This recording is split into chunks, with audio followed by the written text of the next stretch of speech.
Kishore says that there should not be selectiveness as far as the action is concerned. There's a case filed against your leader of opposition. Your leader of opposition has gone ahead and said that he is being targeted.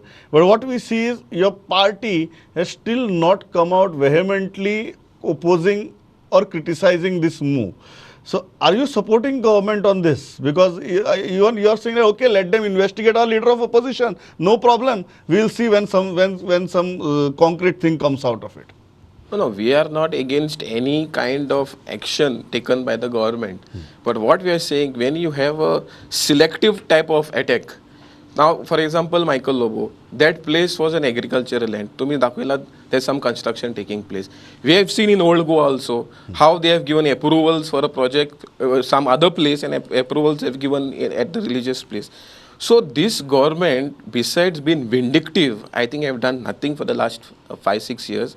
My friend said that we want good governance.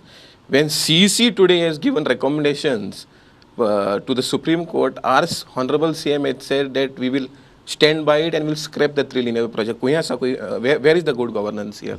So we want good governance. That is why we are raising our voice.